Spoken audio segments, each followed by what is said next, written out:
So we spent the day at the Gulches ORV park in Waterloo, South Carolina. Myself and my girlfriend are in this green Jeep here, and my friend of mine is in the red Jeep ahead of us. My Jeep's pretty well built, and it's new to us. I had just purchased it, so this was kind of a shakedown run. My friend's Jeep is fairly stock, with just a small lift and a little bit bigger than stock tires on it. This is the Tornado Alley Trail going downhill here. As you'll see coming up, we had a little incident here going down the hill where my friend carried a little too much speed, and then he ended up flipping something on the left side of the trail here, which pulled his steering wheel out of his hand, and he ends up tipping over. Easy, easy, easy. Holy shit, stop, Mr. Hammond. Stop. I kind of saw it coming, but nothing we can do from up here. I stopped before I went down into this hole. So we run down there to check on him and see how he's doing. He's fine. No issues there. But of course he's stuck in his seatbelt. For a little background on my friend, he's retirement age fella. He's not in the best physical shape right now. He's actually on the donor list for a new liver and a kidney. So we were a little worried about him, but there was no issues. Rather than cut him out of the seatbelt and try to get him out of the truck, we decided we would just hurry up and get the Jeep flipped back over, because the way it's sitting in the trail there, as you can see, there was nothing in the way to just pull it back over on its wheels and keep things pretty simple. So I took he told me to take the pictures, by the way. That wasn't me. So I took a tow strap, wrapped it around the frame, ran it up into the woods on the left side there, wrapped it around a tree, hooked my winch cable to it, so that when I pull on the winch, it's pulling this Jeep back over on the wheels. The total time it took for us to get him back on his wheels was just under 8 minutes, so he wasn't hanging there for very long. Then after we get him back on his wheels, we have another little incident right afterwards. And then we have to do another small recovery.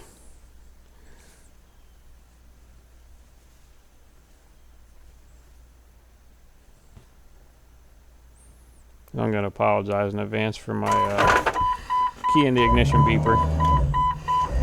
It's pretty obnoxious, but I wasn't really even thinking that the camera was running or anything like that. We were just worried about getting him situated and back on his wheels.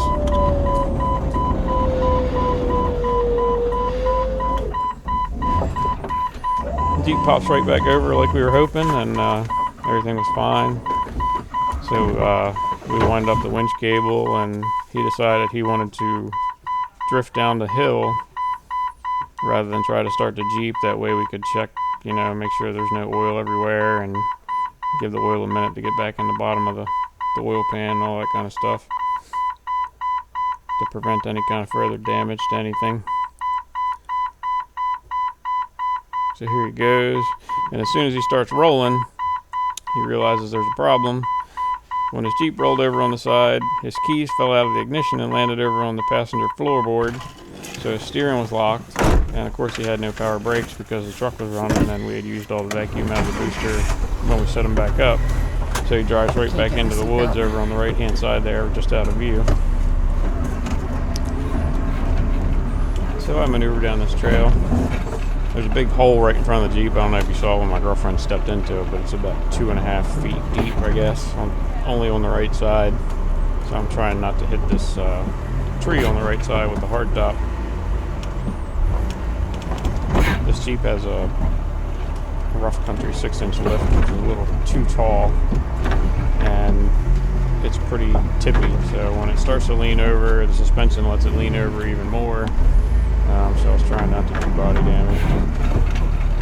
And this is kind of a shakedown run for me with this Jeep. And I realized there's another problem with the steering. I think the power steering turn to the left. Weak. It doesn't like to turn to the left when there's a bind on the steering. You can hear the pump growling a little bit, and it's just not giving me any help at all.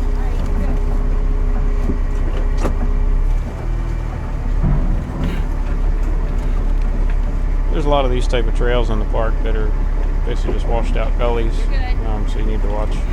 There's a lot of potential for body damage in here. It's a pretty cool little park. It's on 80 acres. The whole park is situated on a hillside, basically, with a big perimeter trail and then a whole bunch of trails that go up and down with varying difficulties and terrains. A lot of it's clay like this. Some of it's just fresher trails that aren't washed out gullies. There's a lot of rocks and pretty good rock gardens here and there to play on. And then on the other side of the park, there's a little bit of steeper, more difficult trails that even rock bouncers and things like that have a hard time with. I always try to ride the wall, so to speak, to keep it a little more even.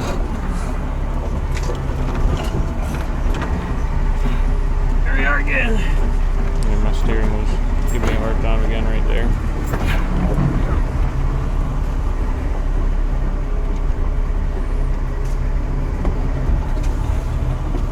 So when I got down there, he had started his Jeep and tried to get himself out, but he can't because he has open differentials. Not a very good position to winch from. It's not real obvious, but this is a pretty steep hill where I'm parked, and even where he is, the camera seems to level everything out. But so I just hurry up and hook the winch cable to his trailer hitch there and start pulling him back.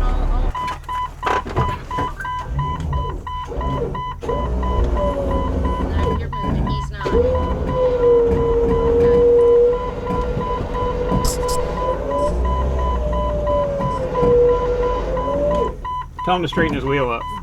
Actually, tell him to turn it to the driver's side.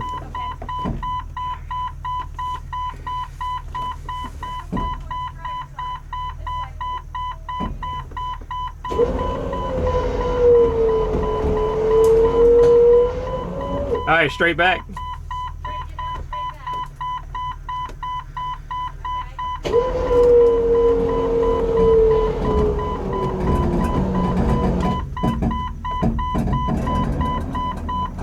You can see it's pulling me down the hill rather than pulling him up, so I have him start his engine to give me a little help.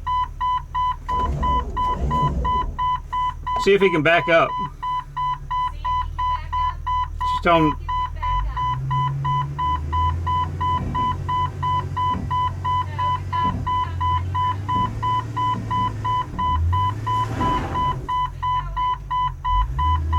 All right.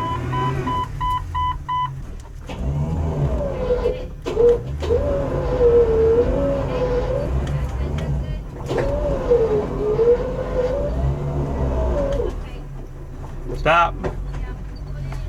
No, tell him to turn hard to the passenger side. Hard to the passenger. All the way. All the way. Yes. Go, keep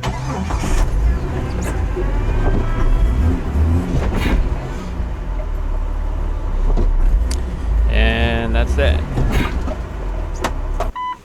I said you're not going to hurt the bumper. I just didn't want to put a hole in it. I didn't get any pictures of the damage to the Jeep, but it did smash the top of the hood in a little bit. It bent the corner of the fender down, but didn't really hurt the fender. And he got a pretty good ding in his windshield frame on the right side there, but that's all the damage that it did. It wasn't too bad. He went over pretty slow, so it didn't do a whole lot of body damage. So we stopped and regrouped for a couple minutes and kept on wheeling for a couple hours. I got into a little more difficult stuff, but I was a little uneasy with the suspension lift and the springs being so soft, so I didn't do a whole lot of it, but there'll be another video posted with the rest of the trip. I did a little bit of the double black diamond stuff.